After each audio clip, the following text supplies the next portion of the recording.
Pejuang langit, ujian datang untuk saudara kita di Sumatera. Hantaman air datang tanpa permisi, menenggelamkan rumah, merenggut nyawa, dan memisahkan keluarga dari kehidupan yang mereka miliki sebelumnya. Banyak yang kehilangan tempat pulang, banyak juga yang kehilangan orang tercinta. Dan pejuang langit kita hari ini adalah Ade Djigo. Sosok yang dikenal sebagai komedian dan penyanyi ini pernah berada di titik itu. Bencana tsunami pernah merenggut sang istri tercinta. Almarhumah istri antum itu meninggal karena tenggelam. Itu salah satu manusia yang tidak dihisap. Insyaallah husnul khotimah katanya. Karena istri memang tenggelam tapi ditemukan. Nah dari situ saya bangkit. Oh benar juga ya apa yang Ustaz katakan. Salah satu orang meninggal tidak dihisap karena tenggelam.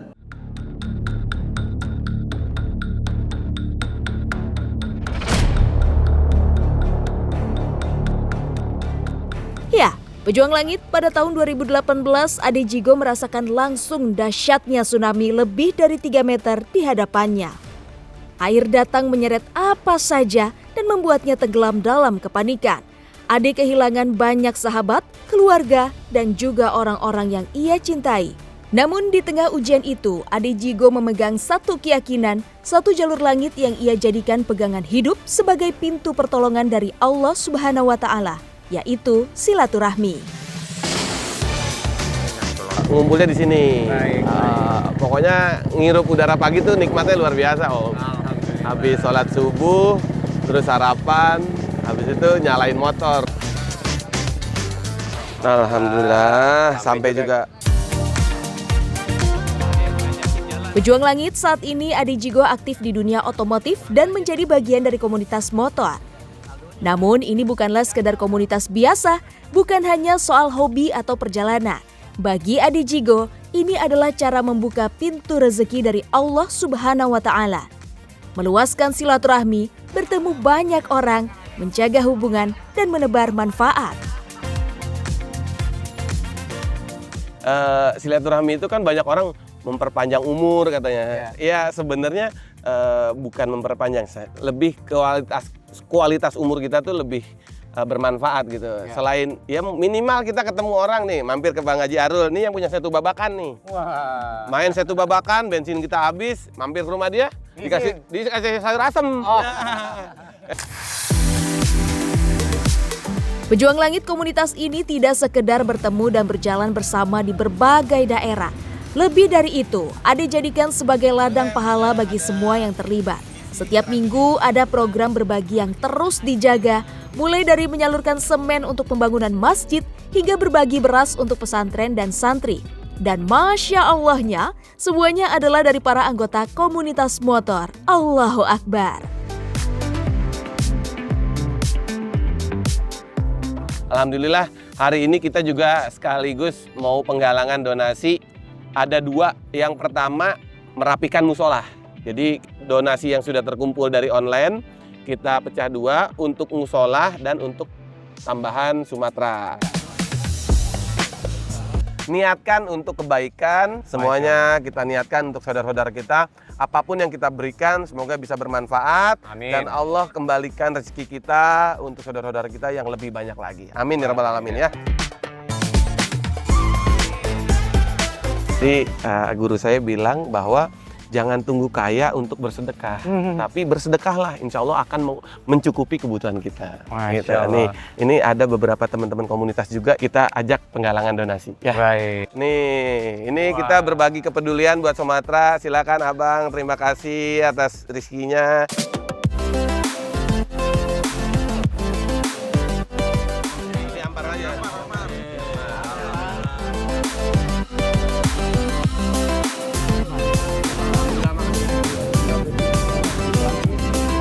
Udah terkumpul Bang Ade ya? Iya. Tadi udah dihitung? Udah dihitung, alhamdulillah udah Berapa dihitung. Bang totalnya Bang? Totalnya 4.785.000. Alhamdulillah. Berkah. Masya Allah pejuang langit, langkah ini adalah bentuk ikhtiar nyata untuk membantu. Sedekah bukan hanya soal memberi, namun juga menjadi perlindungan dengan izin Allah Subhanahu wa Ta'ala untuk menolak bala dan menenangkan hati.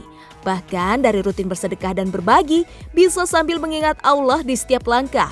Para anggota komunitas ikut merasakan keberkahannya. Rezeki yang cukup, hati yang lapang, dan persaudaraan yang terjaga. Kalau dibilang keberkahan, saya sampai saat ini masih nggak percaya. Saya diberangkatkan salah satu orang umroh gratis, dibiayakan semuanya gratis. Sampai saya juga nggak habis pikir doa yang mana yang kita dikabulkan, terus kebaikan mana yang kita dapatkan dari itu semua. Sampai saat ini saya juga masih belum bisa percaya nih. Bang Ade ini orangnya seperti apa sih, Pak? Orangnya selalu ngajak berbagi, dari berbagi beras, berbagi semen. Jadi dia tuh nggak cuma ngajakin nongkrong, tapi juga ngajakin kebaikan buat para teman-teman di sini. Apa yang harus selalu kita perhatikan, Raffi? Yang pertama safety riding ya. Mulai dari sepatu, jaket, helm, terus doa itu paling penting.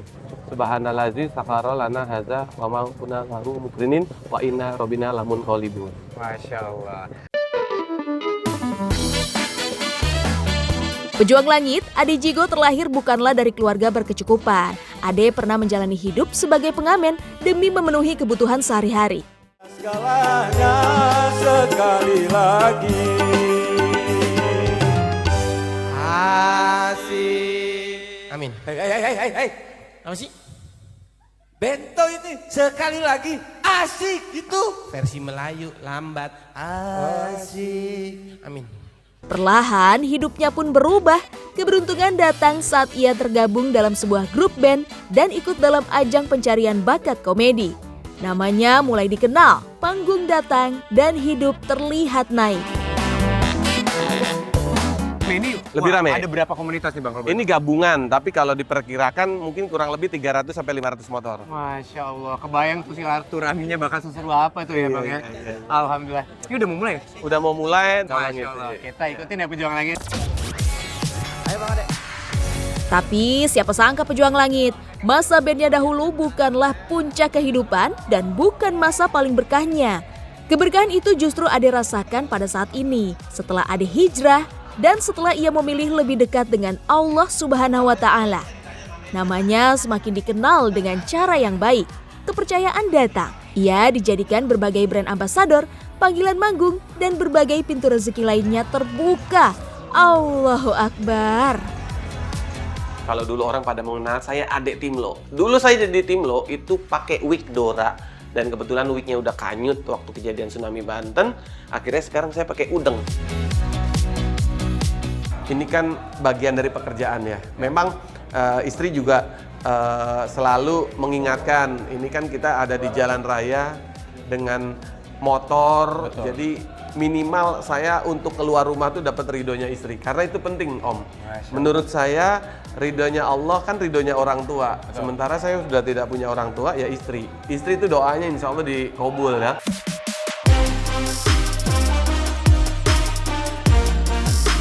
Pejuang Langit, musibah tsunami tahun 2018 bukan hal yang mudah dilupakan oleh Ade Jigo.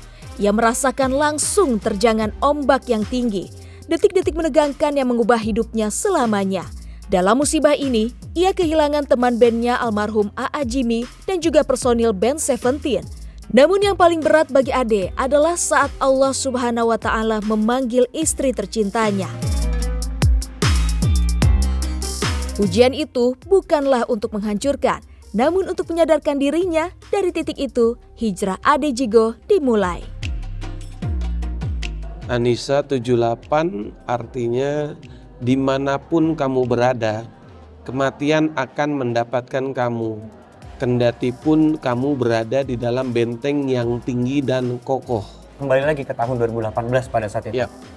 Apakah dari kejadian itu memang persis banget apa yang dijelaskan di surat An-Nisa ini, Bang? Iya, jadi pada saat kejadian itu, awalnya sebelum kejadian, saya tidak percaya yang namanya takdir. Apa sih takdir gitu? Namun dengan adanya Allah kasih hadiah, kalau saya sekarang menyebut ini hadiah. Ini adalah takdir yang benar-benar Allah sudah catat gitu. Dan ada, memang takdir pun ada, dan saya merasakan itu. Dan saya mengalami itu. Kondisi gelap, hanya siluet-siluet, saya mendengar, dan ini saya menyaksikan sendiri dengan anak saya pada saat itu. Saya peluk di ruangan gelap dan ada suara orang ceramah laki-laki dan perempuan. Ada sedikit suara tegas bahwa kamu ibadah, kamu ibadah, kamu ibadah. Itu yang mengingatkan saya.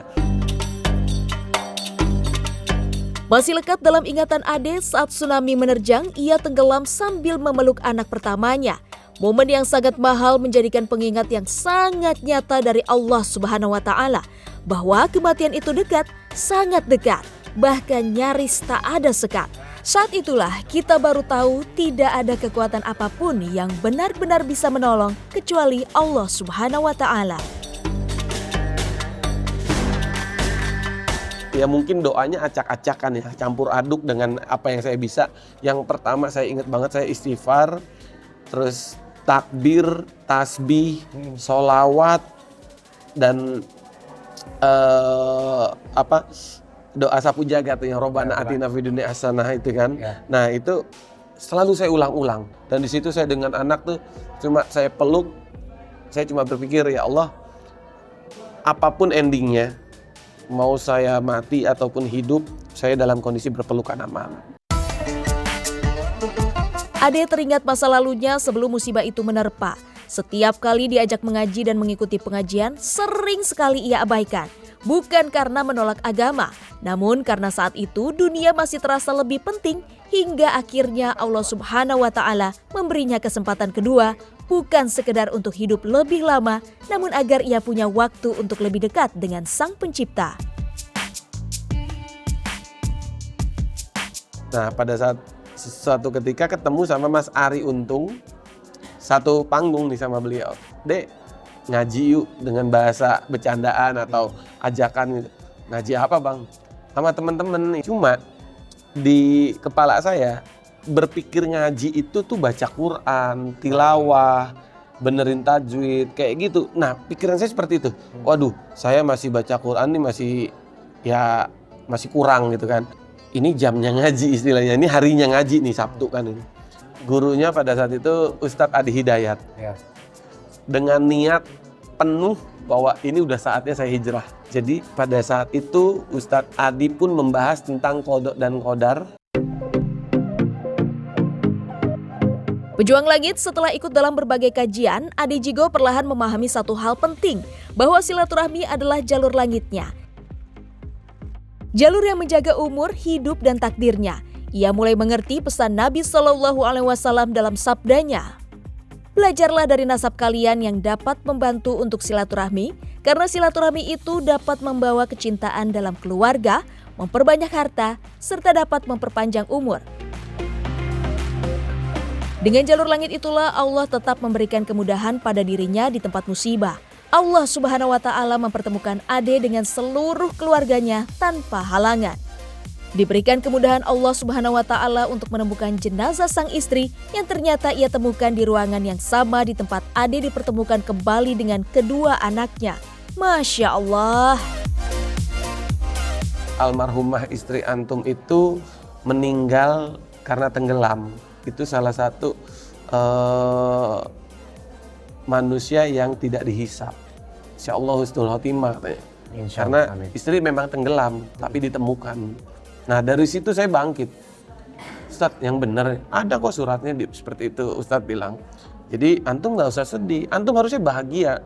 Istri sudah insya Allah menanti di surga, dibilang gitu. Dari situlah saya bangkit. Ade yakin istri dan saudara-saudaranya tidak mati sia-sia, namun mati syahid, seperti yang disebutkan Nabi SAW dalam sabdanya.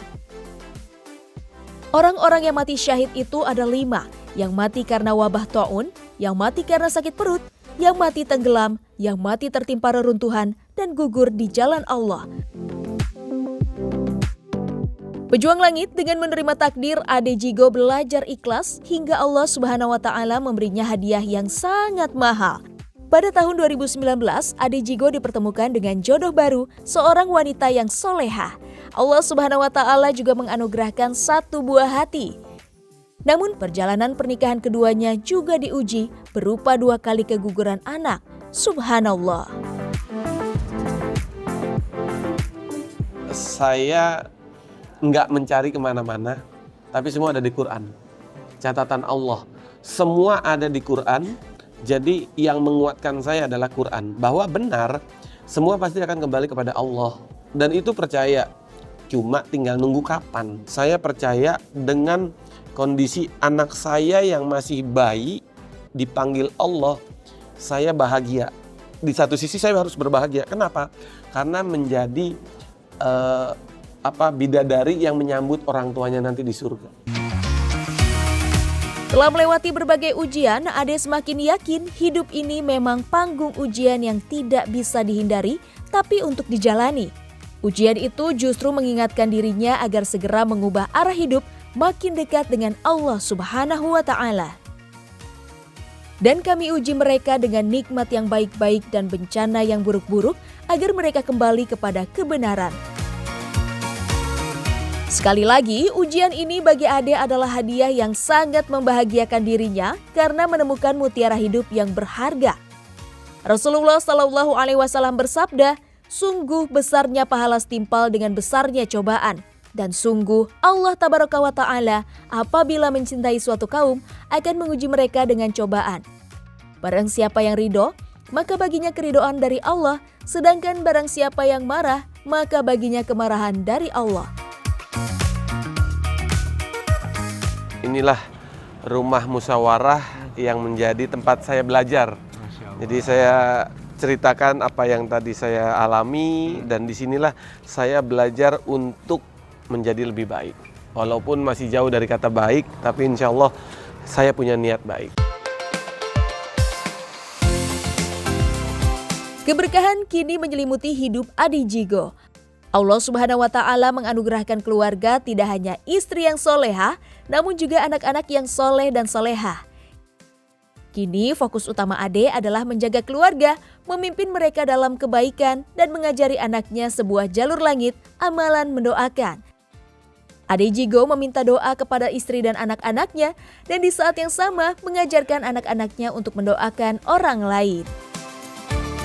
Allahu Akbar. Jadi kalau dia imam, berarti kan adiknya nih azan, ya kan? Sekaligus qomat. Nanti habis sholat, imamnya doa, doa panjang.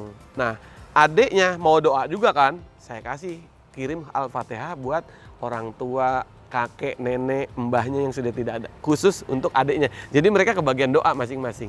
Om Anop, ini saya selalu di jalan maupun kondisinya apapun itu. Saya kalau melihat seseorang yang mungkin saya lagi nyetir, ada tunawisma, itu saya, ya maaf ya, bukannya maksud riya, tapi ini saya mendoakan dia. Ya Allah, muliakan, makmurkan, bahagiakan orang tersebut bersama keluarganya. Itu selalu saya lafazkan. Dan itu menjadi kebiasaan saya dimanapun saya berada. Tidak hanya melihat, mohon maaf, tunawisma, pedagang, orang yang lagi nyebrang, ya Allah, orang yang lagi bawa motor, berikan mereka keselamatan. Jadi yang dimaksud mulailah dari diri sendiri. Karena apa? Doa yang kita lafazkan untuk orang lain itu kembali untuk diri kita sendiri. Karena ada 3 pilar dalam berdoa. Berdoa, doakan orang lain, minta didoakan. Ujian hidup telah menempa Ade Djigo menjadi sosok yang berbeda, bahwa hidup bukanlah urusan personal, namun juga urusan kolektif dan terikat langsung dengan Allah Subhanahu wa Ta'ala. Itulah mengapa ia membiasakan diri dan keluarganya untuk selalu mendoakan orang lain. Karena keuntungan mendoakan orang lain, selain menguntungkan orang yang didoakan, keuntungan serupa juga akan kembali pada diri sendiri. Rasulullah SAW bersabda, doa seorang muslim untuk saudaranya tanpa sepengetahuannya adalah mustajab.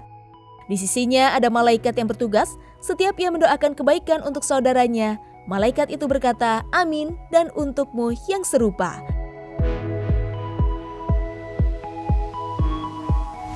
Bang, Ya. Alhamdulillah nih, Trans 7 dan Transmedia sekarang sudah menginjak umur 24 tahun. Alhamdulillah. 24 jam selama 24 tahun udah berdedikasi untuk bangsa Indonesia. Masya Allah. Bang, ada nggak harapan dan doa-doa untuk Trans 7 dan Transmedia? Iya, karena saya salah satu alumni dari Trans Talent Management.